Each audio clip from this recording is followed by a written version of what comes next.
بسم اللہ الرحمن الرحیم۔ 20 نومبر 2021 کو ایک تقریب لاہور میں منعقد ہوئی دوپہر کو، اور اسی دن ہی ایک تقریب کراچی میں منعقد ہوئی۔ سندھ میں جو تقریب تھی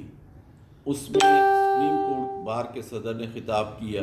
اور جو کراچی میں Sindh high court bar association کے سالانہ ڈنر میں وزیر اعلیٰ سندھ نے خطاب کیا۔ ان دونوں صاحبان نے جو خطاب کیا اس میں ایک بات قدر مشترک تھی کہ ان دونوں نے مطالبہ کیا کہ آئین کی آرٹیکل 62 کی سب آرٹیکل ایف کو ختم کیا جائے، اور یہ آرٹیکل نمائندوں کے لیے اور اراکین پارلیمنٹ کے لیے نقصان دہ ہے۔ میں آپ کو تھوڑی سی وضاحت کر دوں کہ آئین کی آرٹیکل 62 ایف کیا ہے۔ آئین کی آرٹیکل 62 یہ کہتی ہے کہ ہر وہ شخص جو آرٹیکل 62 کے تحت لگائی گئی شرائط پر پورا اترتا ہو وہ الیکشن لڑنے کا اہل ہوگا۔ اب آرٹیکل 62 کی جہاں دوسری شرائط ہیں، جیسے اس کی عمر 25 سال ہو، ووٹر لسٹ میں نام ہو، پاکستان کا شہری ہو، اسی طرح آئین کی آرٹیکل 62 یہ کہتی ہے کہ وہ اسلامی تعلیمات کا خاطر خواہ علم رکھتا ہو، اسلام کے مقرر کردہ فرائض کا پابند ہو، اور کبیرہ گناہوں سے اجتناب کرتا ہو۔ آرٹیکل ایف جس کا ان دونوں منتخب نمائندے، ایک بار کا منتخب نمائندہ اور ایک عوام کا منتخب نمائندہ، دونوں نے مطالبہ کیا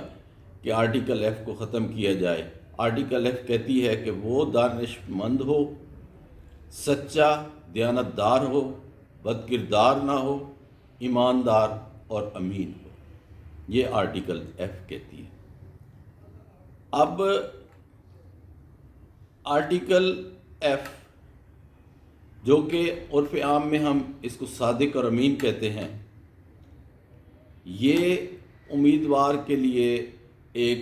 وہ امیدوار جو کہ ان شرائط پر پورا نہیں اترتا اس کے لیے ایک ننگی تلوار کی طرح لٹک رہی ہوتی ہے۔ اور اس آرٹیکل کی ایک یہ بھی ہے کہ یہ منتخب ہونے سے پہلے یا نامینیشن پیپر دینے سے پہلے صرف لاگو نہیں ہوتی، بلکہ منتخب ہونے کے بعد بھی اگر یہ ثابت ہو جائے کہ کوئی شخص جو کہ منتخب نمائندہ MNA MPA یا سینیٹر ہے اور وہ آرٹیکل ایف کے تحت پورا نہیں اترتا، تو اس کی رکنیت بھی ختم ہو جاتی ہے، ختم کر دی جاتی ہے۔ جب ہم اپنے نمائندے منتخب کرتے ہیں، ہم اپنے حلقے میں یہ دیکھتے ہیں کہ کس نے نامینیشن پیپر کس سیٹ کے لیے جمع کرائے ہیں، تو ہمارے اس میں کوئی شک نہیں ہے کہ ہماری یہ خواہش ہوتی ہے کہ ہم جس شخص کو منتخب کریں وہ واقعی ان شرائط پر پورا اترتا ہو، وہ ایماندار بھی ہو، وہ سچا بھی ہو، دیانت دار بھی ہو، دانش مند سمجھدار بھی ہو، بد کردار نہ ہو اور امین بھی ہو۔ یہ ہر ووٹر کی ضرور اپنے حلقے میں ایک خواہش ہوتی ہے۔ اور یہ نامینیشن پیپر دیتے وقت ہر امیدوار اپنے اس نامینیشن پیپر کے ساتھ مقرر کردہ ایک بیان حلفی دیتا ہے۔ اس بیان حلفی میں سب سے پہلے یہ شرط لگائی گئی ہے کہ جو مسلمان ہیں وہ حضرت محمد صلی اللہ علیہ وسلم کو نبی و آخر الزماں سمجھتے ہوں، اور یہ ایمان رکھتے ہوں کہ حضرت محمد صلی اللہ علیہ وسلم کے بعد اس دنیا میں اور کوئی نبی نہیں آئے گا۔ نمبر 2، ان کے لیے لازمی ہے کہ وہ بیان حلفی دیتا ہے کہ میں ان شرائط پر پورا اترتا ہوں، جو بھی آرٹیکل 62 کی شرائط ہے میں اس پر پورا اترتا ہوں۔ اب ہم نے دیکھا ہے جس طرح آرٹیکل 62 کے تحت کوئی شخص ڈیکلریشن دیتا ہے اپنے اثاثے کا، وہ اپنے اثاثے چھپاتا ہے، اس کے اوپر اگر کسی کیس کا فیصلہ ہوا ہے تو وہ اس میں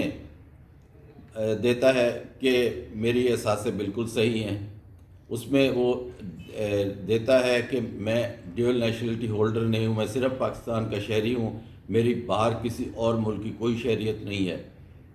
2002 میں کے الیکشن میں یہ پابندی لگائی گئی کہ ہر امیدوار کم از کم گریجویٹ ہو، بی اے پاس ہو، تو اس میں وہ یہ بھی دیتا ہے کہ اس میں یہ بھی دیے گئے تھے بیان الفی کہ میں بی اے پاس ہوں۔ اب ہر وہ شخص جو کہ اپنے اس میں نامینیشن پیپر میں یہ لکھتے ہوئے جھوٹ بولتا ہے، اگر وہ ڈیول نیشنلٹی ہولڈر ہے اور اس کو چھپاتا ہے، اس کا مطلب اس نے غلط بیان الفی دیا ہے۔ اگر وہ کوئی سزا یافتہ ہے، چھپاتا ہے، تو اس کا مطلب اس نے غلط بیان الفی دیا ہے۔ اگر وہ جیلی ڈگری ہولڈر ہے تو اس کا مطلب اس نے غلط بیان الفی دیا ہے۔ یعنی کہ اس طرح کی شرائط میں اگر وہ جھوٹا اور غلط بیان الفی داخل کرتا ہے تو وہ آرٹیکل 62 کی سب آرٹیکل ایف کی زد میں آ جاتا ہے، اور وہ بالکل بھی صادق اور امین کہلانے کا مستحق نہیں ہوتا۔ وہ شخص جو کہ عوام کی دولت لوٹے، جو کہ ٹیکس چوری کرے، مال بنائے، اپنے آمدن سے زیادہ اثاثے رکھتا ہو اور وہ بتا نہ سکے کہ اس نے یہ اثاثے کس طرح سے بنائے ہیں، کیونکہ جب اس نے اپنے اثاثے آمدن سے زیادہ اس کے ثابت ہو جاتے ہیں تو اس کا مطلب یہ ہے کہ اس نے غلط طریقے سے عوام کی دولت لوٹ کر اس نے اپنے یہ اثاثے بنائے ہیں۔ تو یہ دونوں صاحبان منتخب نمائندوں کے یہ مطالبات میری سمجھ سے باہر ہیں، اور میرا خیال ہے کہ پاکستان کا کوئی ذی شعور شہری اور ووٹر یہ نہیں چاہے گا کہ اس کا جو نمائندہ ہو وہ ان شرائط پر پورا نہ اترتا ہو، بے ایمان اور بد کردار ہو۔ اس لیے میں تمام دوستوں سے گزارش کروں گا کہ وہ آئین کی آرٹیکل 62 اور 63 کا ضرور تحفظ کریں اور کوشش کریں کہ ایسے نمائندے منتخب کریں جو کہ آرٹیکل 62 آئین پاکستان کی آرٹیکل 62 کی سب آرٹیکل ای اور ایف پر پورا اترتا ہو۔